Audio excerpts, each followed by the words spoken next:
في مقاومة انسولين في ثبات وزن، مفيش مقاومة انسولين مفيش ثبات وزن. تعالوا بقى نتكلم كده شوية عن مقاومة الانسولين. ناس كتيرة قوي بتروح مثلا للدكتور، فالدكتور يقول لها لا انت محتاجة تاخدي دواء عشان يزود الحرق، عشان انت حرقك ضعيف. والاقيها بعتلي مثلا رسالة بتقولي انا وزني ثابت وحرقي ضعيف. ممكن يكون السبب الاساسي اصلا في مقاومة الانسولين. فتعالوا كده نتكلم عنها شوية ونفهم بتحصل ازاي، ونفهم ازاي نتغلب عليها عشان خاطر نخف. انا حاسه ان النضاره عامله ريفلكشن كده مضايقه الدنيا، صح؟ نشيل النضاره. شيلنا النضاره. تعالوا بقى ندردش كده نفهم ايه هي مقاومه الانسولين. دلوقتي جسمنا عنده حاجه اسمها هوميوستاسيس، حاجه ربنا سبحانه وتعالى عاملها اسمها هوميوستاسيس. يعني من الاخر ان الجسم يفضل في حاله مستقره، فدايما لما حاجه بتزيد قصادها حاجه تانية بتزيد عشان تنزلها للمستوى الطبيعي. يعني انا دلوقتي كلت سكر او كلت اي حاجه نشويات او اي حاجه من الحاجات اللي هي بترفع الانسولين او بتعلي السكر في الدم، فالجسم عايز يتخلص من السكر ده، فيبدا هرمون الانسولين يطلع. تمام؟ عشان خاطر يدخل الحاجه دي جوه الخلايا. في العادي لو ده اللي بيحصل، لو انا باكل اكل طبيعي بكميات معقوله، كربوهيدرات معقده، مش بقعد اكل عمال على بطال، شويه الغذاء اللي باخدهم اللي الجسم بياخدهم بيخشوا في الدم مثلا، فيبدأ الانسولين يدخلهم في الخلايا، فالدنيا تمشي بيس وكله تمام. اللي بيحصل بقى ايه؟ ان احنا قاعدين ليل نهار الملزلزه والمش عارفه الحاجات اللي طالعه بتاعه المحلات دي، عمالين ناكلها طول النهار، عمالين ناكل ايس كريم، عمالين ناكل طول النهار، فالسكر يعلى يعلى يعلى يعلى، والانسولين يجي يقوم واخد السكر مدخله في الخلايا، فالخلايا تقبل ومفيش اي مشكله. مع تكرار ده بتبدا الخلايا تحس ان كفايه بقى يا بابا، احنا مش بنلعب، تعمل مقاومة للإنسولين، فيبقى فيه سكر في الدم والإنسولين مش عارف إنه يتصرف فيه. تمام؟ ده باختصار اللي بيحصل، إن الإنسولين مش عارف بقى يدخل السكر ده جوه الخلايا. مقاومة الإنسولين لو متعالجتش، مقاومة الإنسولين دي احنا ممكن نقول عليها البري دايابيتك.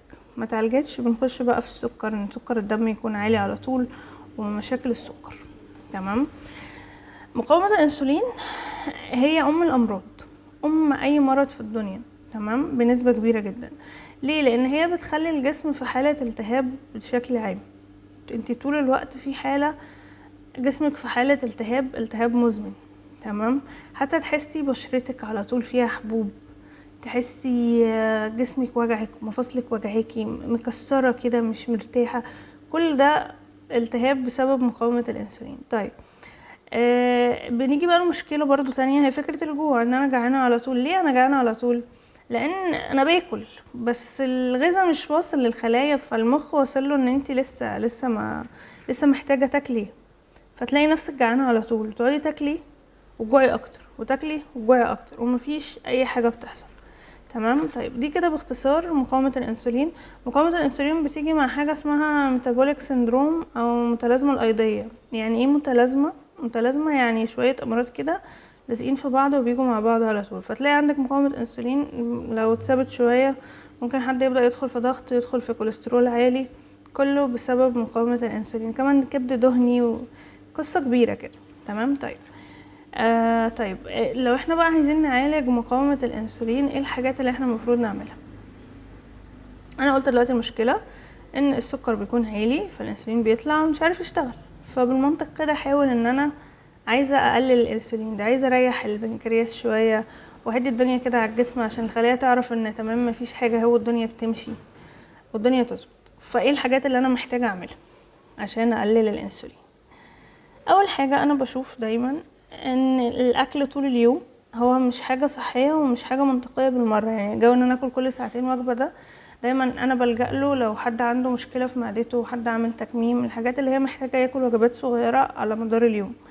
لكن بشكل عام احنا نعرف نقعد من غير ما ناكل، مش هنموت من الجوع خالص. يعني شعور ان انت جعانه ده مش ازمه خالص. تمام؟ فالافضل ان احنا نبداي قسمي وجباتك مثلا على مدار اليوم 3 وجبات، كل 8 ساعات وجبه. تمام؟ او مش هيبقى كل 8 ساعات، احنا كده بننام 8. يعني مثلا قولي هتاكلي وجبه وبعدين اقعدي 4-5 ساعات وكلي سناك وبعدين كلي وجبه تانية واقفلي بقك.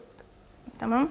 دي اول حاجه. تاني حاجه تمارين المقاومه بتزود جدا حساسيه الخلايا للانسولين. يعني انت لو بتنزلي تمرني تمارين مقاومه، العضلات دي بتزود حساسيه الخلايا للانسولين.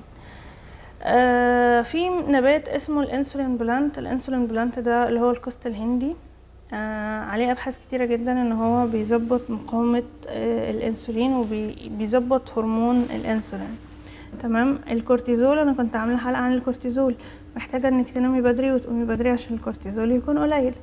الاكل اللي فيه سكر صريح وفيه كربوهيدرات بسيطه صريحه حاولي تستغني عنه. عصاير، مش عارفه، كيكه، عيش ابيض، حاولي تستغني عن الحاجات دي. لما تاكلي وجبه تاكلي وجبه متوازنه فيها بروتين، فيها كربوهيدرات تكون معقده، وفيها سلطه. تمام. السلطه برضو الياف هتشبعك، وفي نفس الوقت بتخلي حتى اللي هو انا لو كلت حاجة يعني مش هتكون بنفس الضرر من لو اتاكلت لوحدها. تمام. انا ضد بصراحة، انا بشوف ان نقطع السكر اصلا ناخدها من قصرها، بس لو انتي عايزة تاكلي حاجات مسكرة او كده خليها دايما مع وجبة على بعضها، وتكون وجبة كاملة، وتغسلي سنانك وتقعدي من غير اكل. مش هتموتي من غير اكل، مش هتموتي خالص. هتموتي لو فضلتي تاكلي كتير، بعد الشر عليكي يعني، مش هتموتي يعني، بس هتتعبي، تخش في مشاكل وحوارات كتير قوي احنا في غنى عنها، يعني الموضوع مش مستاهل.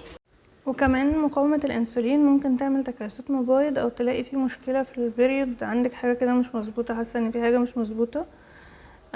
فلما تحسني مقاومة الانسولين الموضوع ده برضو هيتحل. تمام.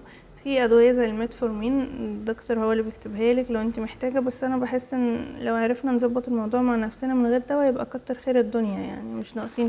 الميتفورمين غبي قوي، وممكن لا قدر الله مع الوقت بيعمل مشاكل في الكلى، وبيعمل انتفاخ وغازات، فالوضع بيبقى مش حلو خالص. يعني لو تعرفي ما تاخديهوش يبقى احسن اكيد. بس هي جسمنا ربنا سبحانه وتعالى خلقه بيعرف يصلح اي ضرر حصل فيه، بس محتاج مننا ان احنا نحبه كده وندلعه ونأكله اكل مفيد، وما نضغطش عليه قوي بالسكريات طول النهار يعني. تمام. بس دي كانت حاجة لذيذة كده، دردشة خفيفة عن الموضوع ده. انا دكتور ايمان اشرف، صيدلانية، اخصائية تغذية علاجية ومدربة معتمدة من ISSA. بقدم هنا محتوى عن التغذية وعن اضطرابات الطعام، هيفيدك جدا جدا جدا. لو عايزين تشتركوا معايا هتلاقوا رقم الواتساب بتاعي في البايو، تقدروا تبعتولي رسالة. لو في اي كومنت عايزين تسألوا فيه سيبولي كومنت وهعمل لكم فيديو عنه. ويلا باي، في التقوى بعافية.